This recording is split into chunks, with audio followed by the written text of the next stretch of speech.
Boa tarde. Hoje, com alegria, recebemos Felipe Fortuna, mas, previamente, eu gostaria de fazer 2 anúncios, para vocês começarem já a preparar a agenda para o mês que vem, porque, a partir de maio, vamos deslocar o dia dos ciclos, né, que até então era às terças-feiras, e os ciclos passarão a ocorrer às quintas-feiras, tá? No mesmo horário, 17h30. Então, este ciclo, no mês de abril, ele permanece às terças-feiras. E, a partir de maio, as palestras vão acontecer às quintas-feiras, às 17h30.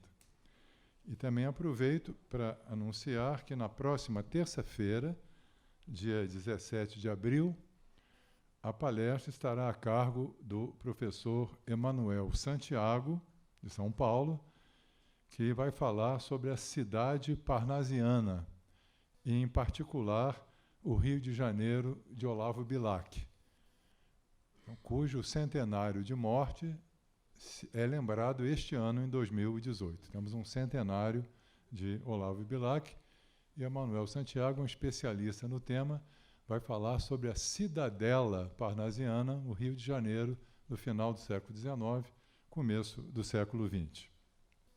Mas hoje, nesse ciclo, A Cidade dos Poetas, o tema de Felipe Fortuna é João Cabral de Melo Neto, Recife e Sevilha.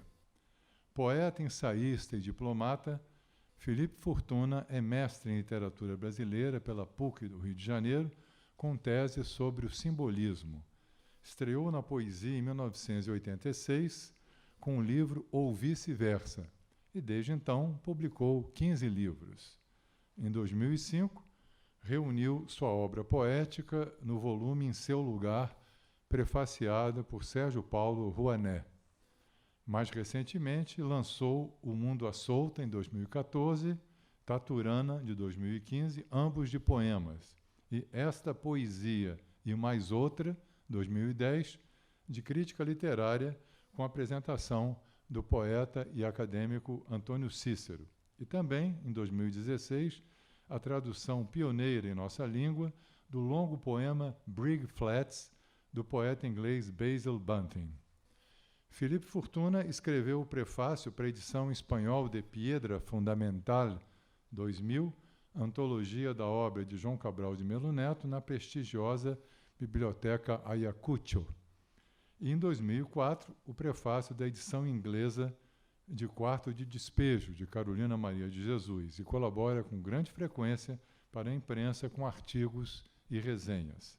Como diplomata, já serviu em 2 ocasiões na Embaixada em Londres, bem como nas embaixadas em Caracas e em Moscou. Atualmente, é chefe da assessoria internacional do Ministério da Ciência, Tecnologia, Inovações e Comunicações. Vamos, então, com um grande prazer, ouvir Felipe Fortuna. Obrigado. Muito obrigado, boa tarde a todos. É uma honra de novo estar aqui entre amigos e com audiência para falar de um poeta e diplomata como João Cabral de Melo Neto. O problema todo é estar do lado de um dos maiores especialistas, se não o maior especialista, em João Cabral de Melo Neto, que é o professor Antônio Carlos Sequim.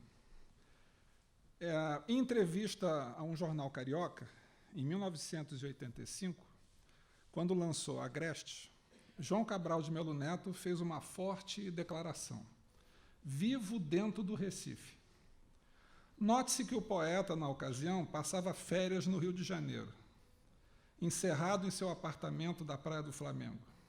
Ao final daquele período, deveria voltar ao Porto, onde servia como cônsul-geral. O Recife a que ele fazia referência era a capital da infância e da memória. Não era como a Itabira de Carlos Drummond de Andrade, apenas um retrato na parede. Tampouco o Recife de Manuel Bandeira, cidade feliz e evocada, em que tudo lá parecia impregnado de eternidade. O Recife cabralino é uma presença que não dorme, uma cidade que se admira, mas também assombra, um lugar que se transporta mundo afora, que obriga a refletir e onde, fazendo-se jus à citação, o poeta continuava a habitar. A declaração do poeta talvez nem fosse surpreendente aos que se lembram de um poema como Volta a Pernambuco, publicado em Paisagens e Configuras, livro de 56, havia, portanto, 30 anos, no qual se mostra que o Recife sempre surgia diante da paisagem estrangeira, fosse ela irlandesa, espanhola, inglesa, e eu cito o poeta. Todas lembravam Recife, este em todas se situa. A cidade é uma elaboração de engenheiros, aqueles que desenham cais, que perfilam as casas, que inserem praças como espaços de respiração para ruas estreitas, que abrem avenidas e lançam pontes. Essa é a cidade diária, que já está presente no segundo livro do poeta, O Engenheiro, de 1945, e justamente no poema O Engenheiro, do qual eu cito os 4 primeiros versos. Em certas tardes nós subíamos ao edifício. A cidade diária, como um jornal que todos liam, ganhava um pulmão de cimento e vidro. Aqui a cidade não é rural, não é vilarejo, nem povoado. É o mundo urbano que o Brasil começa a ver consolidar-se justamente naquele período em que as grandes cidades se agigantam e o mundo rural se esvazia e perde recursos. É a cidade para onde se dirige o retirante, sem garantias de chegar. Mas o edifício, um pulmão de cimento e vidro, é obra do engenheiro que, para o poeta e no mesmo poema, pensa o mundo justo. Mundo de pura forma, e eu esclareço, forma que se mostra tão importante para esse poeta preocupado com a luz, com o traçado das ruas, com os planos, com as linhas arquitetônicas, com tudo aquilo que o sonho do engenheiro revela. É João Cabral que escreve: o engenheiro sonha coisas claras, superfícies, tênis, um copo d'água. Mas o sonho do engenheiro nessa poesia é atravessado por um Recife social que também marca o poeta. E é esse Recife social que enlameia, conspurca, torna espesso real o universo planejado e organizado que o engenheiro só consegue de fato sustentar em sonho. O poeta não abandona o plano e a ordem, porém essas diretrizes passarão a servir a um estranhamento que se localiza na vida mesma da cidade, trazendo-lhe o sujo, o susto, a substância nova.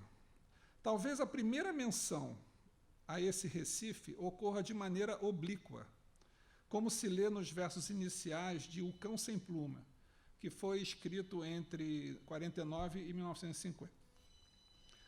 A cidade é passada pelo rio como uma rua é passada por um cachorro, uma fruta por uma espada. Em outras palavras, o Recife social do poeta é uma capital nordestina que, no momento mesmo de crescer e se modernizar, de exibir seus prédios novos, recebe por meio do rio, o rio Capibaribe, o fluxo de uma água estagnada. E o poeta que vive dentro do Recife sabe que o rio carrega, eu cito, a vida suja e abafada por onde se veio arrastando. Conforme escreveu Cabral, e eu cito, algo da estagnação dos palácios cariados, comidos de mofo e erva de passarinho. Algo da estagnação das árvores obesas, pingando os 1000 açúcares das salas de jantar pernambucanas, por onde se veio arrastando. Se não me engano, e após algumas referências mal ou bem reconhecíveis, o Recife só aparece com seu nome próprio no longo poema O Rio, publicado em Separata no ano de 1954. É um período alvoraçado para o poeta. Ele acabara de ser acusado, na linguagem escandalosa do jornal Tribuna da Imprensa, como um traidor do Itamaraty. Isso foi publicado na edição de 27 de junho de 1952. Um outro diplomata brasileiro o havia delatado como subversivo e comunista. o que acabou gerando um processo que impôs ao poeta o regime de disponibilidade. Somente em 1954, João Cabral de Melo Neto seria reintegrado à carreira, nomeado para o Departamento Cultural do Ministério. Pois bem, o motivo para tanto escândalo e para o afastamento do poeta e diplomata do Itamaraty foram uma carta, assinada em 8 de janeiro de 1952, que ele enviara de Londres ao amigo e diplomata brasileiro Paulo Cotrim, que estava servindo no Consulado-Geral em Hamburgo. O teor dessa carta não é bem conhecido, mesmo entre especialistas na obra cabralina. Somente foi publicada naquele jornal e, obviamente, anexada ao processo que terminou encaminhado ao Supremo Tribunal Federal. Na carta, João Cabral de Melo Neto havia encomendado, eu cito, um artigo, sob pseudônimo, é claro, acerca da luta que se está travando no Brasil entre os ingleses e os alemães e japoneses. E salientava ele, cito, o artigo deve ser uma análise econômica da situação. Outros termos da mesma carta, em que afirma ser importante agitar os problemas do Brasil no Reino Unido, pois, segundo Cabral, eles não conhecem nada, e confessa ter sido sondado para ser um advisor em um suposto comitê para a América Latina. Isso se revela até mesmo pueril, mas tais afirmações foram interpretadas como subversão. Dessa carta e de sua trajetória infeliz, quero reter o fato de que o poeta brasileiro encomenda uma análise econômica da situação e a necessidade de que sejam mais conhecidos no exterior os problemas do Brasil. Não há dúvidas de que o poeta, já a partir de 1947, quando é pela primeira vez transferido para um posto diplomático, o Consulado-Geral em Barcelona, vai buscar interlocutores e transmitir sua visão política de quem continuava a viver no Recife. No depoimento do artista plástico catalão Antoni Tàpies, havia, no final dos anos 40, um debate entre artistas sobre, e eu cito o livro de memórias do Antoni Tàpies, as tendências de esquerda influenciadas pelo comunismo russo.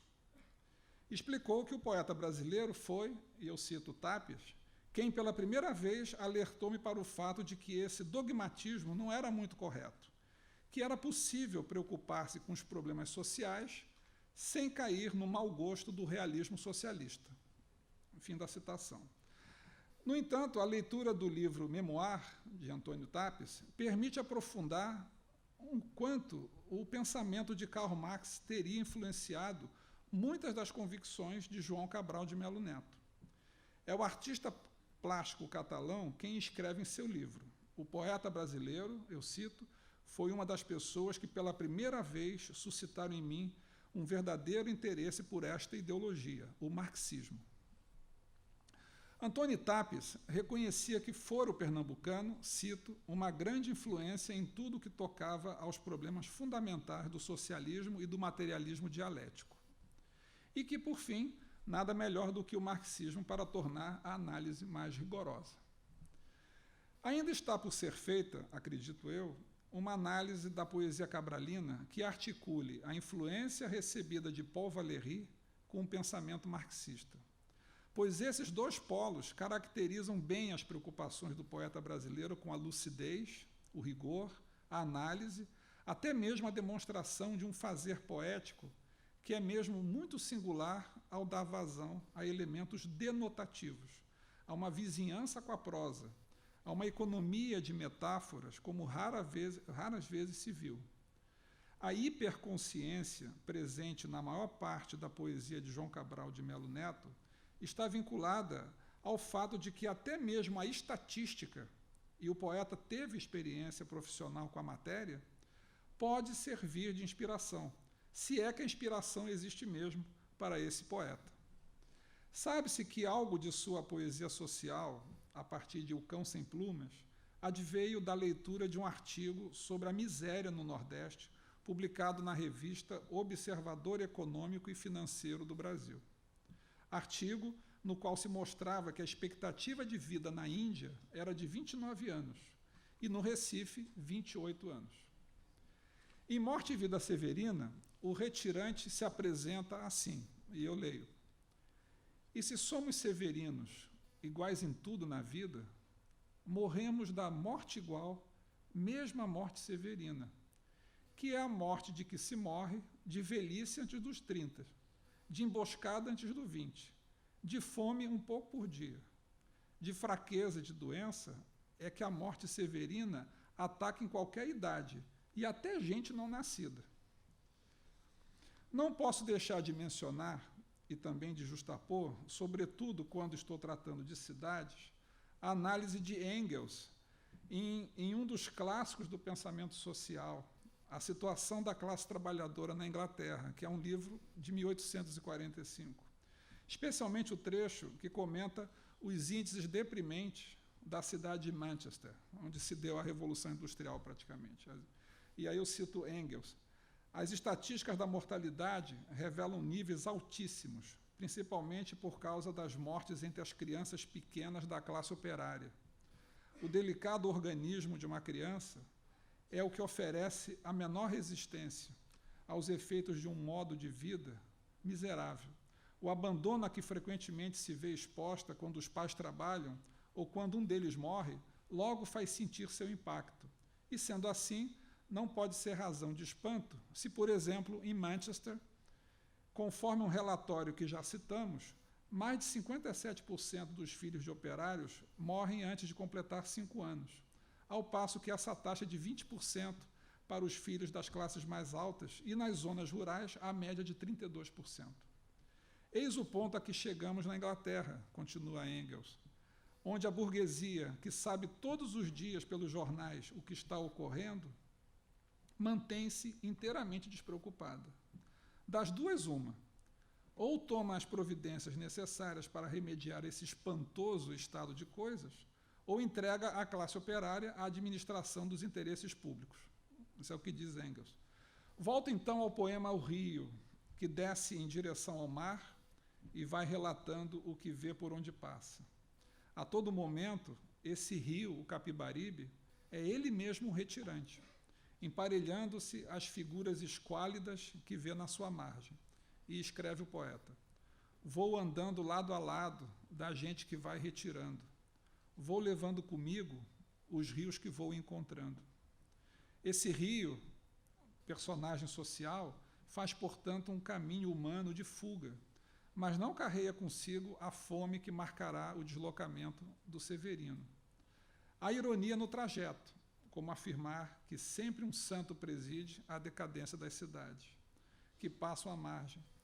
Esse numeroso desfile de cidades, são dezenas e dezenas no poema, não promove, contudo, a mudança da paisagem, uma paisagem sem ornamento, a demonstrar monotonamente que já se encontra exausta, em estado terminal.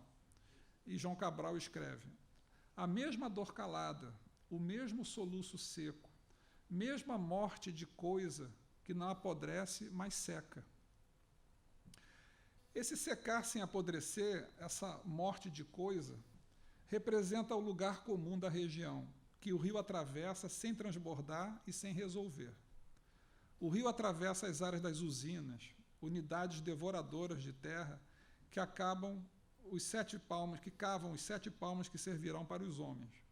E ao entrar no Recife, isso é um verso dele, ao entrar no Recife, o rio se faz acompanhar, como em cortejo fúnebre, do contingente miserável dos retirantes, tão devastados quanto a paisagem. E João Cabral escreve: entra comigo a gente que com o mar sonhou, e também retirantes em que só o suor não secou. Mas não se deve pensar que os retirantes se equivalem à paisagem. Persiste nos retirantes o estigma do anonimato, pois, ao contrário das cidades, que têm nome e localização, João Cabral escreve, eles são gente apenas, sem nenhum nome que os distinga.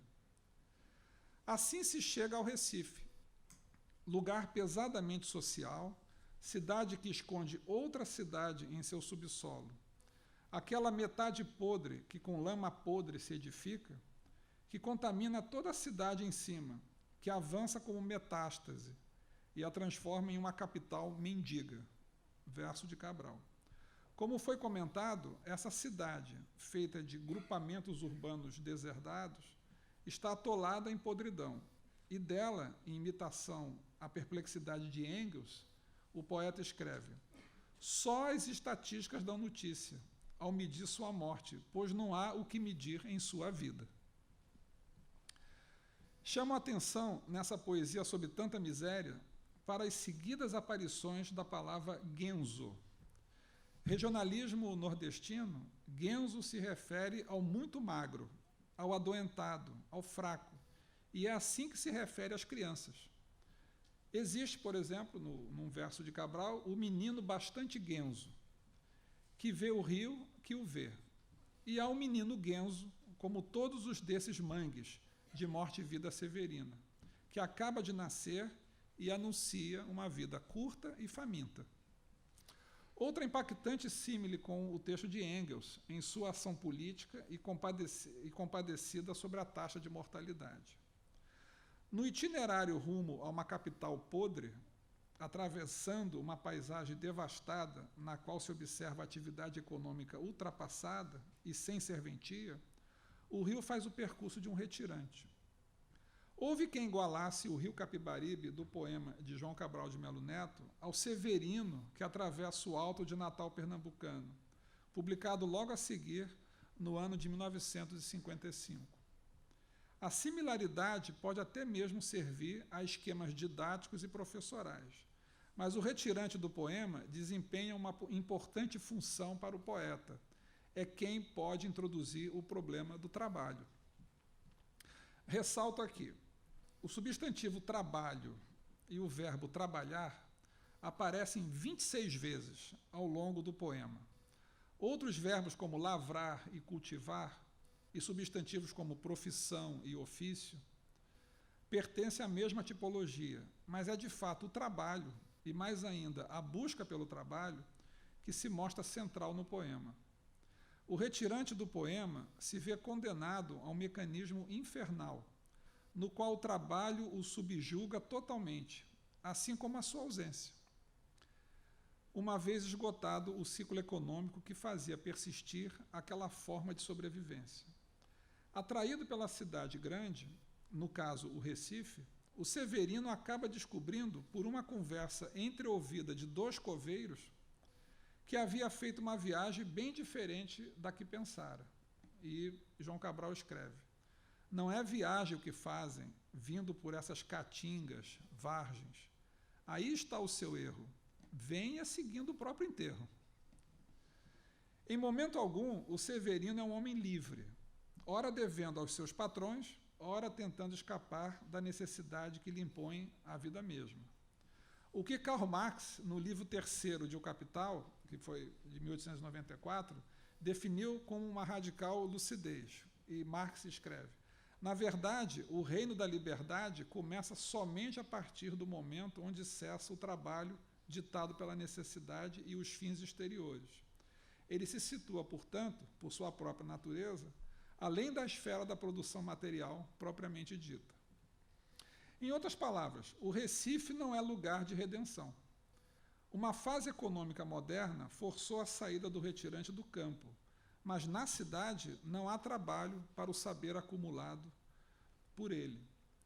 Puro lavrador, capaz de arar até mesmo a calva da pedra, Severino é, na prática, um animal econômico em extinção. E ao encontrar uma mulher à janela, que vive de lucrar com a morte alheia, houve um veredito, e escreve Cabral: esses roçados o banco já não quer financiar. Até sua chegada ao Recife, o retirante se vê em situação calamitosa de emparedamento. E por isso mesmo, ocorre um fato raro, sobretudo quando se pensa em termos de Alto de Natal.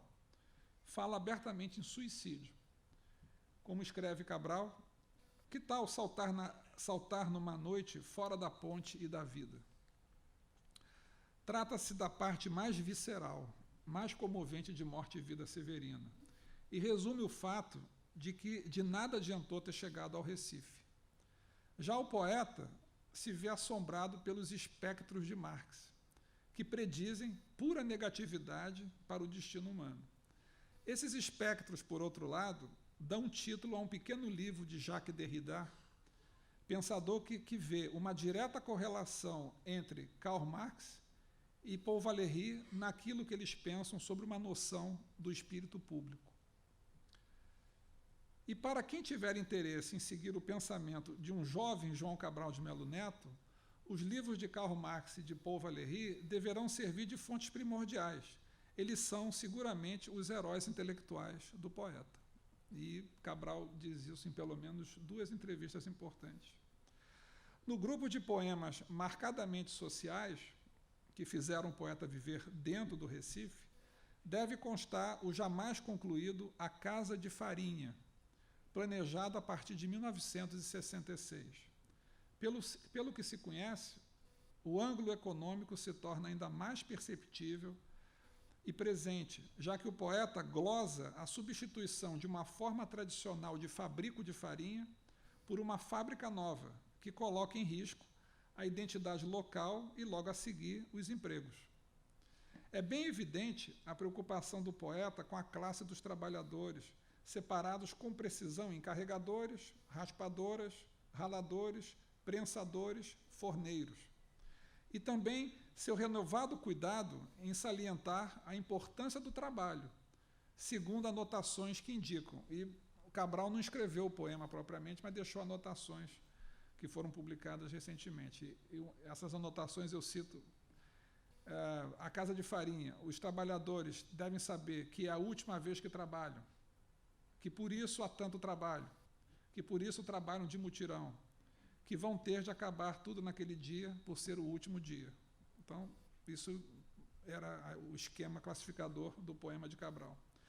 Graças a essas anotações, sabe-se que o poema, se tivesse sido de fato escrito, traria também uma crítica ao fracasso da ação governamental da Superintendência do Desenvolvimento do Nordeste, a famosa SUDENE, criada em 1959, na figura de um personagem que demora a aparecer e aparenta conhecimento limitado das condições locais. O poeta expressou não querer que esse personagem fosse semelhante a um Godot, que é pura expectativa. No poema, ele aparecia para conhecer a crise, mas de maneira inútil e inconsequente.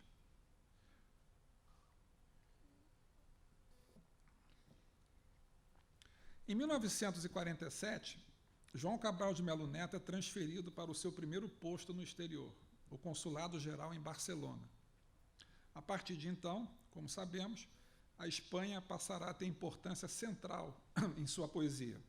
No entanto, a cidade de Barcelona não é propriamente uma referência crucial nos poemas que serão escritos, e sim, muito mais amplamente, muito mais politicamente, a Catalunha, a comunidade autônoma formada por Tarragona, Girona, Lérida e Barcelona, que é a capital. Sobre o assunto, quero fazer uma observação que, a meu ver, e para minha perplexidade, também tem escapado à crítica. O fato mesmo de ser a Catalunha uma comunidade autônoma deverá ter repercutido muito para o poeta brasileiro, tão interessado em história e, especialmente, tão defensor de uma independência, de uma insubordinação muito cara a Pernambuco, marcada pela sequência de movimentos nativistas e separatistas a partir da Guerra dos Mascates até a Revolução Praieira. E nesse intervalo que é de 140 anos, eu não estou vendo aqui o Evaldo Cabral de Melo para me dar razão, ainda houve a Revolução Pernambucana de 1817 e a Confederação do Equador de 1824. O poeta brasileiro saberá glosar algumas vezes em sua obra esse Pernambuco insurrecto e rebelde e dedicar o Alto do Frade a Frei Caneca, o Frei Joaquim do Amor Divino Rabelo, que é um poema longo de 1984. Numa entrevista concedida a mim e publicada em 87 no Jornal do Brasil, João Cabral de Melo Neto confessou elaborar um outro poema que aparentemente jamais escreveu. Ele mesmo explicou nessa entrevista publicada no Caderno Ideias. Cabral disse: "Eu tenho anotado algumas coisas, mas ainda não comecei. Seriam as memórias prévias de Jerônimo de Albuquerque, que era cunhado do primeiro donatário de Pernambuco, Duarte Coelho Pereira. Ele chegou a Pernambuco, se juntou a uma índia, teve uma porção de filhos, depois se casou com a filha do governador da Bahia, teve outros tantos filhos, de modo que ele ficou sendo conhecido como o Adão Pernambucano. Nesse livro, ele contaria todas as injustiças e todas as monstruosidades que o Brasil vai fazer com Pernambuco. Em vez de póstumas, seriam memórias prévias, ele adivinhando tudo o que Pernambuco iria sofrer na história do Brasil. Mas diz Cabral, mas não sei se tenho coragem. Esse pequeno desvio quis apenas servir de comentário sobre uma compreensão das questões políticas e históricas de Pernambuco que deverão ter feito o poeta ainda mais sensível para a situação da Catalunha, sobretudo no dificílimo período de reconstrução da Espanha após a Segunda Guerra Mundial, que consolidou o poder de Francisco Franco. Nesse ambiente político é que João Cabral de Melo Neto aprofundará a sua defesa do marxismo, em especial junto aos artistas intelectuais que formavam o grupo Dalal Sebt, alguns dos quais com participação na série de publicações conhecidas como o Livro Inconsútil, que o poeta imprimia em sua gráfica doméstica. Em depoimento, Arnau Puig, sociólogo e crítico de arte espanhol, ainda entre nós, aos 92 anos, amigo do poeta em Barcelona, dá testemunho da influência do pernambucano sobre o grupo catalão, em especial Juan Brossa. Segundo afirmou, João Cabral de Melo Neto chegou a distribuir um livro com discursos de Joseph Stalin. Batia-se por ideias políticas, falava vigorosamente de Luiz Carlos Prestes e pregava a necessidade de praticar não um realismo socialista, mas um realismo social nas artes. No prefácio a um dos livros de Juan Brossa, En va faire Juan Brossa, Eu me chamo Juan Brossa, ainda não publicado em português, o João Cabral de Melo Neto defende essa orientação e afirma, eu cito, este livro de Juan Brossa reúne os primeiros passos do autor no sentido de realizar uma poesia mais amplamente humana. Mais amplamente humana, ou seja, com o enorme tema dos homens, e não estritamente humana, com os temas de um homem individual, embora sejam os temas da sua sala de jantar, do seu quarto, do seu álcool e de suas máquinas de fugir da realidade. Contrariamente a quase toda a poesia catalã atual, preocupada sempre pelo vocabulário nobre, pouco corrente, erudito e arcaico, era na realidade mais humilde, no léxico de cozinha, de feira e de fundo de oficina, onde Brossa ia buscar o material para elaborar as suas complicadas mitologias. Por isto é compreensível que, ao pressentir a falsidade de toda a sua temática anterior, se tenha colocado cara a cara com este vocabulário concreto, todo seu, e para ele, da realidade de cozinha, de feira e de fundo de oficina, onde a tinha recrutado. Ao defender uma percepção sua da obra poética, é óbvio que o poeta pernambucano acabou revelando muito mais da sua poesia do que da poesia do amigo catalão. No prefácio está presente a sala de jantar, que simbolizara solenemente a ordem estabelecida nos engenhos. E é notável que a luta para apreender o concreto acontece em oposição à ideia de falsidade, de complicadas mitologias, que deveriam ser eliminadas, tanto da poesia de Juan Brossa quanto da sua própria.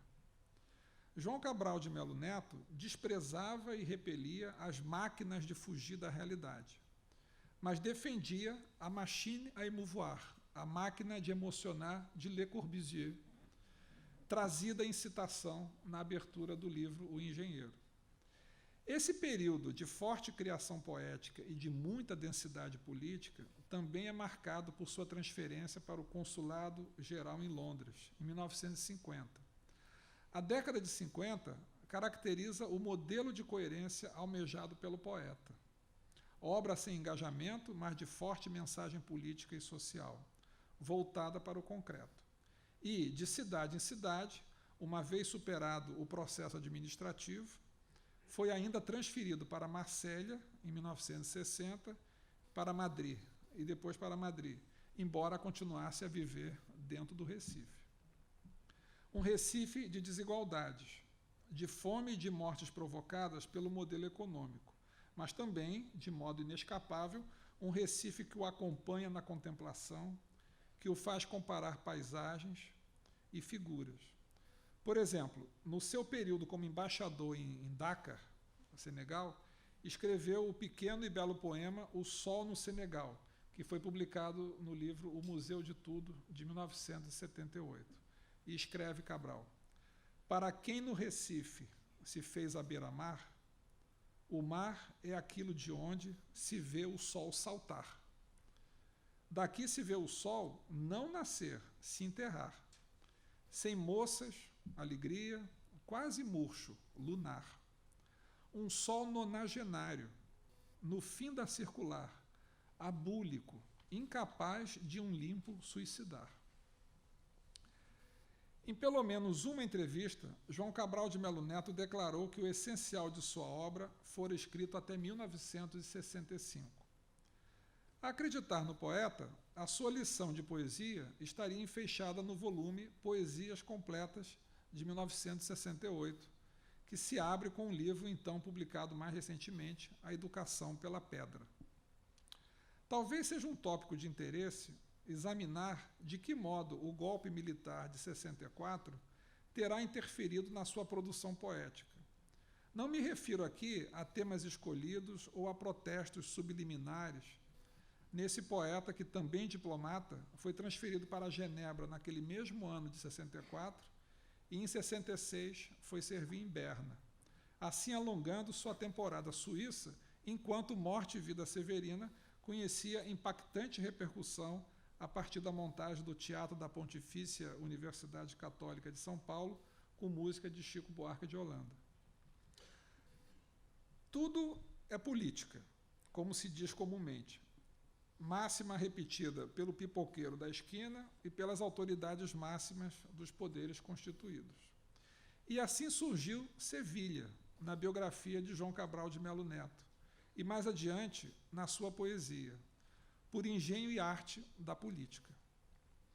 Encerrado o julgamento no Supremo Tribunal Federal do processo contra o diplomata e poeta, o Itamaraty achou por bem transferi-lo para Barcelona, mas com um importante caveat.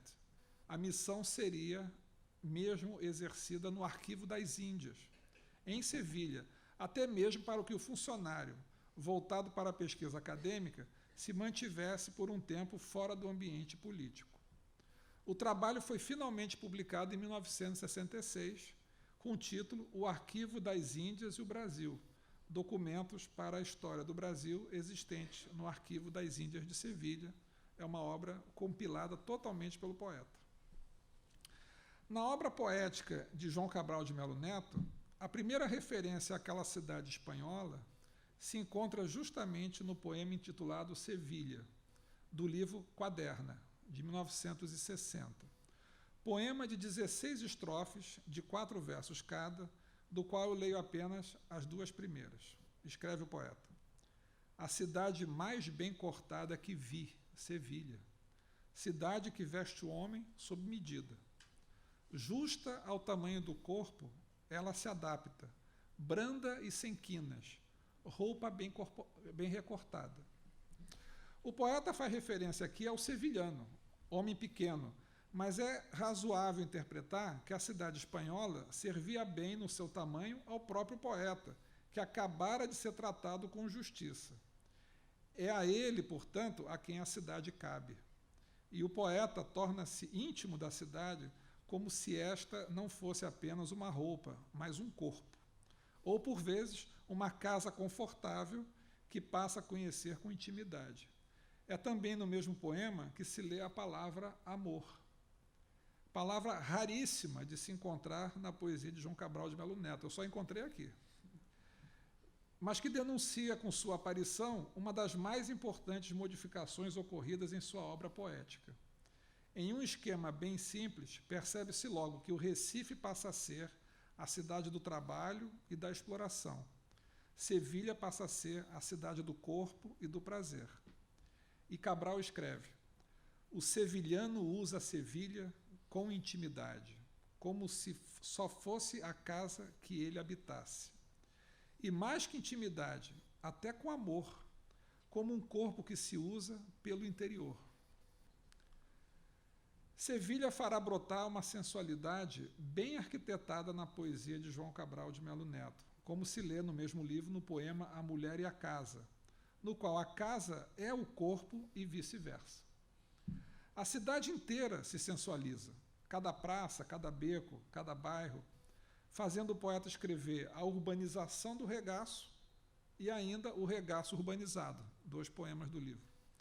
Poemas que buscam definir uma totalidade erótica da cidade que o poeta habita, na qual os lugares demonstram abrigos e íntimos do corpo, onde nem sempre é possível perceber a fronteira entre estar fora e estar dentro.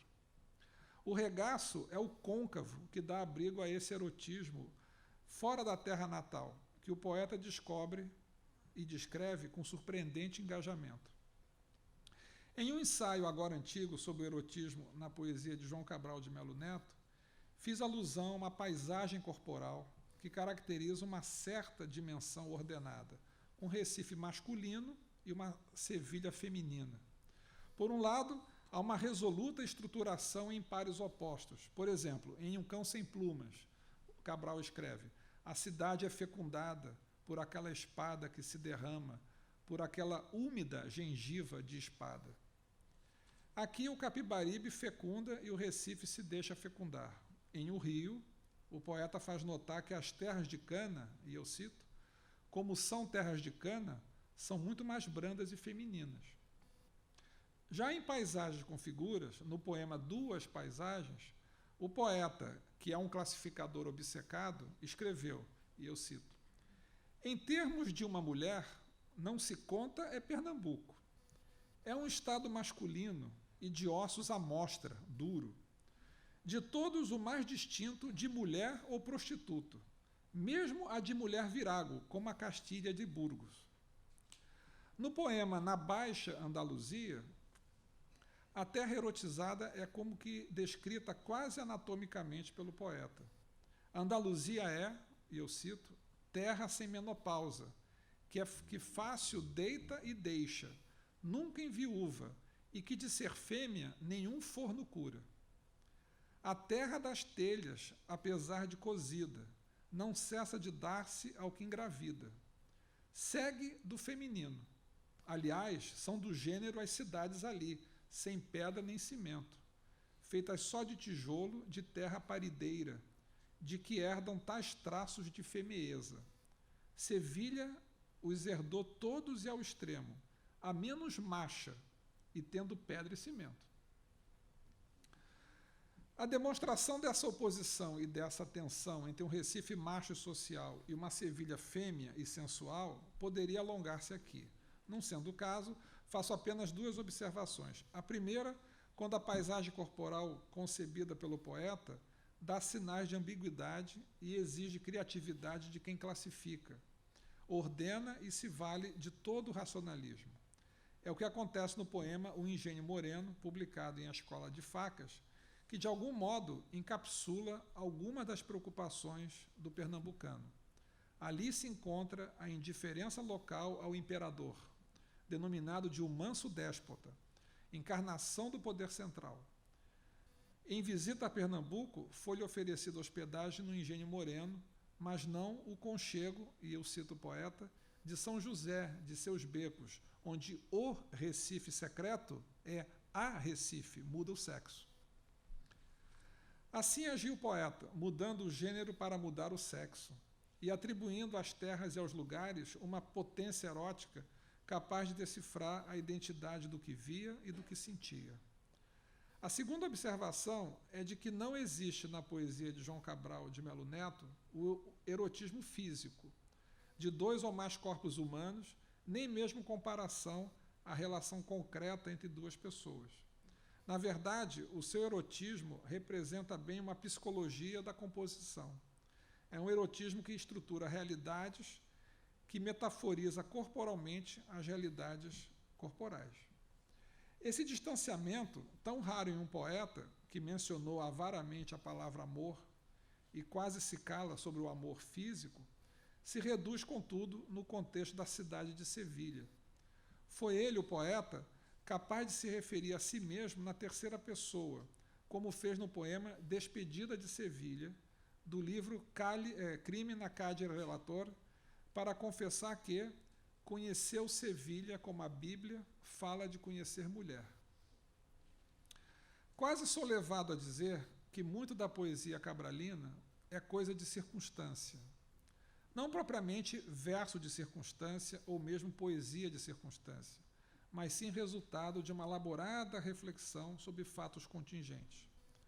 O poeta era capaz de tirar lições da arte dos toureiros, de aspectos da arquitetura, da musicalidade do flamenco.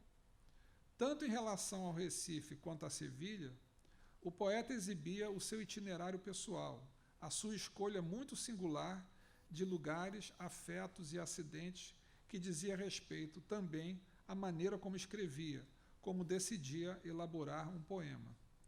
Mas no livro derradeiro do poeta, Sevilha Andando, de 1990, a celebração da cidade espanhola, que serviu de abrigo ao diplomata recém-reintegrado à carreira, extrapolou de um modo de novo acidental. O poeta que havia até então demonstrado que Sevilha é mulher, passa a partir de um determinado instante a revelar que uma certa mulher é Sevilha. Sabem muito bem aqueles que convivem com a poesia de João Cabral de Melo Neto que essa mulher é a escritora Marli de Oliveira, que entra na vida do poeta tão logo ele enviúva, e assim fica registrada num poema de Sevilha Andando. Não há sentido em comparar-te a uma sevilhana. Mais que de Sevilha, és Sevilha, embora sem papéis desmintam que vieste ancorar em Campos, desde trás os montes e a Itália. De novo, aparecem os dados precisos, dessa vez sobre a mulher que pela segunda vez se casaria com um diplomata. Essa mulher que passara a infância e a adolescência na cidade fluminense de Campos, que estudara língua italiana e filologia românica na Universidade de Roma e que provavelmente nunca tenha conhecido Sevilha. Para o poeta, a mulher passa a ser a sevilhana que não se sabia, como se lê o título de um dos poemas dessa fase, segundo uma percepção utópica de civilizar o mundo, com todos os sentidos em riste, por meio de arroubos e confissões e de minúcias que se encontram incrustadas em muitos versos da derradeira coletânea de poemas. Nunca esteve o poeta tão perto do autobiográfico. Fecha-se assim um percurso circular.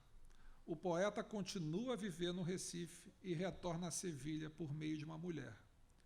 É coisa rara que o livro derradeiro de um poeta contenha tamanha energia e impulso, que possa transmitir a lembrança muito vívida de um período passado que se reflete extremamente no tempo presente. Mas isso aconteceu com João Cabral de Melo Neto, que sempre converteu as cidades que conheceu em seres vivos e singulares. Nós todos que percorremos e conhecemos essas cidades poéticas, só podemos agradecer. Muito obrigado.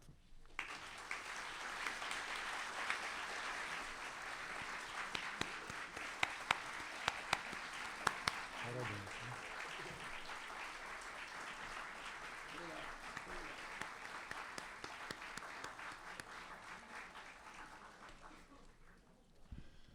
Bom, nós fomos aqui brindados com uma palestra clara, bem estruturada e que, de certo, jogou novas luzes na compreensão desses espaços urbanos tão obsessivamente percorridos pelo poeta. Muito fundamentada e convincente a análise do pensamento e da atuação do poeta no campo da esquerda, nas décadas de 1940 e 1950. E Felipe também demonstrou com acuidade o caráter, digamos, simetricamente complementar das vivências cabralinas nesses dois espaços urbanos, Recife e Sevilha.